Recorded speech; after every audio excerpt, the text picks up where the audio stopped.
ओम साई राम। श्री सच्चिदानंद सद्गुरु साईनाथ महाराज की जय।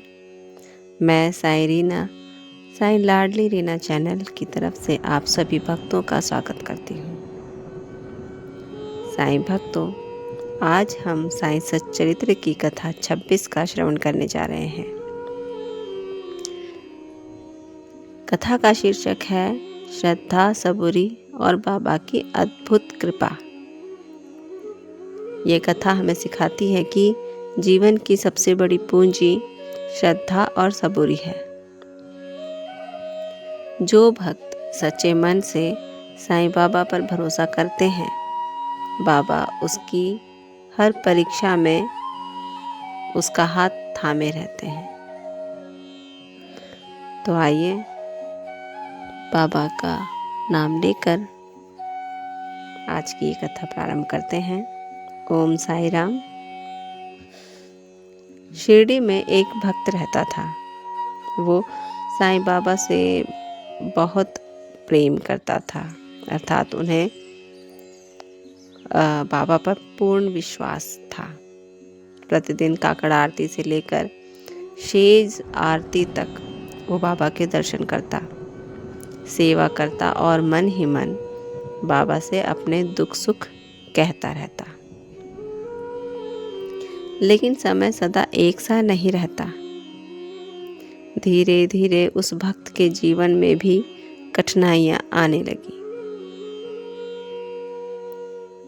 व्यापार में नुकसान होने लगा, घर में कलह रहने लगा, मन में अशांति और चारों ओर से उसके जीवन में निराशा छाने लगी। वो भक्त सोचने लगा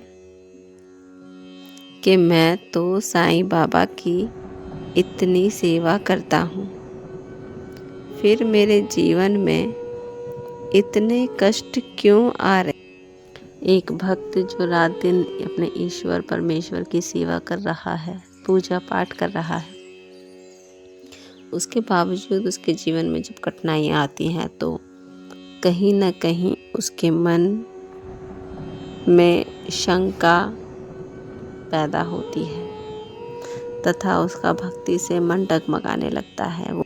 वो विचलित सा होने लगता है। वो दूसरों को सुखी देखता है और अपने दुखों की तुलना उनसे करने लगता है।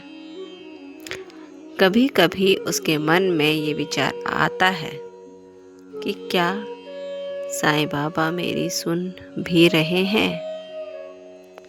क्या मेरी भक्ति में कोई त्रुटि हो गई है? मुझसे कुछ गलतियां हो गई हैं। वो समझ नहीं पाता कि आखिर बात क्या है, लेकिन फिर भी ये बाबा के चरणों से दूर नहीं गया। कहीं ना कहीं उसे अपने बाबा, अपने ईश्वर पर पूरा भरोसा था। इसलिए उसने बाबा की भक्ति तथा उनकी सेवा करना नहीं छोड़ा। एक दिन वो भक्त बहुत दुखी मन से बाबा के पास पहुंचा। आंखों में आंसू और हृदय में पीड़ा लेकर वो बाबा के श्री चरणों के पास बैठ गया। उसने बाबा से कहा, बाबा, मैंने आपका क्या बिगाड़ा है? फिर मुझे इतनी परेशानियां क्यों दे रहे हैं? इस बात को सुनकर बाबा मुस्कुराए। उन्होंने कोई सीधा उत्तर उसे नहीं दिया, अर्थात बाबा कुछ ना बोले और मुस्कुराकर उसे देखते रहे। कुछ समय बाद बाबा ने उनसे कहा, सब्र रखो, सब ठीक हो जाएगा। भक्त को यह सुनकर दुख हुआ। उसे लगा कि बाबा उसकी पीड़ा नहीं समझ पा रहे हैं तथा उसे केवल सांत्वना ही दे रहे हैं, और वो फिर भी दुखी ही रहा। पर यही थी बाबा की लीला तथा यही थी एक भक्त की परीक्षा। समय बीतता गया परिस्थितियां अब और कठिन हो गई। कभी धन की कमी, कभी लोगों से अपमान सहना, तो कभी अपनों की उपेक्षा। परंतु बाबा की भक्ति से वो दूर नहीं हुआ। बाबा का नाम जाप करना, श्रद्धा रखना तथा सबूरी करना वो रोज करता था और उसके मन में केवल एक ही विचार आता था कि जो होगा बाबा की मर्जी से ही होगा, तथा यही विचार अपने मन में रखकर वो अपनी पूरी दिनचर्या बिताता और अपने कठिन समय का सामना करता।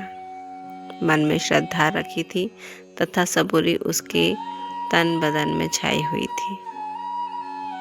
पूरी तरीके से वो श्रद्धा और सबूरी का पालन कर रहा था।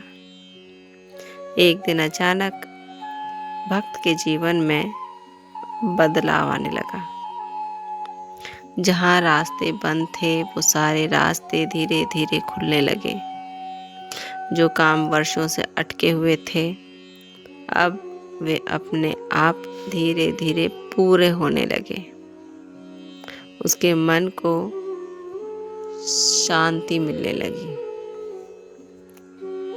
तथा उसके घर का वातावरण बिल्कुल बदलने लगा। अब भक्त को समझ में आ गया कि बाबा तो हर पल साथ देते हैं तथा वो पहले भी साथ ही दे रहे थे। कष्ट केवल परीक्षा थी। धैर्य का फल हमेशा ही मीठा होता है। भक्त को अब समझ में आ गया था कि बाबा हमारे साथ हर समय हर परिस्थिति में होते हैं तथा कुछ कठिन समय होते हैं जो हमारी परीक्षा के समय होते हैं, उसमें भी बाबा हमारा साथ देते हैं। परंतु हमें अधिक प्रयास करना पड़ता है श्रद्धा और सबूरी के साथ।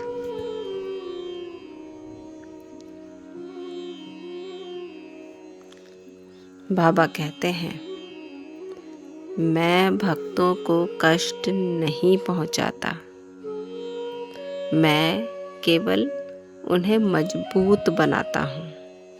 अर्थात कठिन समय, कठिन परीक्षाएं पर हमें बाबा साथ देते हैं।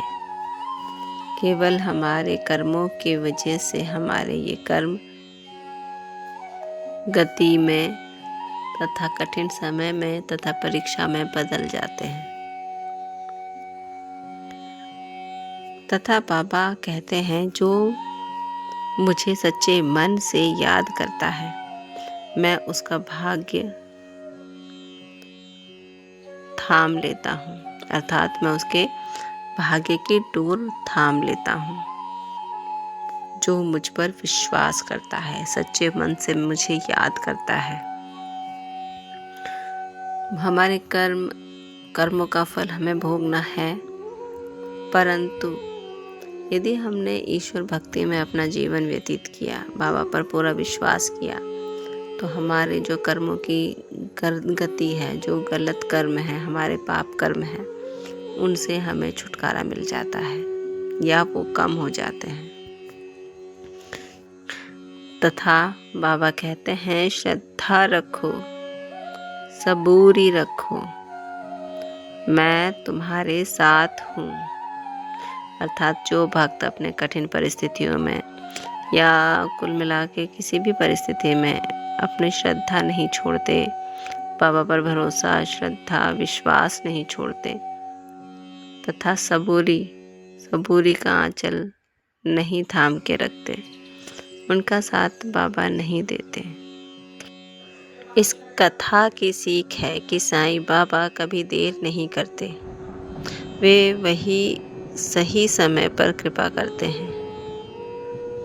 कष्ट हमारे कर्म और परीक्षा होते हैं। बाबा पर भरोसा रखने वाला कभी खाली हाथ नहीं जाता। इस कथा का समापन। साईं भक्तों, कथा 26 हमें यह सिखाती है कि जब जीवन में अंधेरा हो, जब रास्ता ना दिखे, जब मन टूटने लगे, तब बस एक ही मंत्र जपिए, बाबा का नाम साईं साईं कीजिए। मन में ध्यान रखिए सबका मालिक एक है और अपने मन में श्रद्धा तथा सबूरी इसे जीवन बिताइए। आपके सही मार्ग अपने आप खुलते चले जाएंगे। तो साईं बाबा हम सब पर कृपा रखें, आप हम सब पर अपनी कृपा बनाए रखें। इसी साईं सुविचार के साथ आज की ये कथा 26 यहीं समाप्त होती है। बाबा आप सब पर कृपा रखें, आपको आशीर्वाद दें और कष्टों से दूर रखें। ओम साई राम, जय साई राम। श्री सच्चिदानंद सद्गुरु साईनाथ महाराज की जय।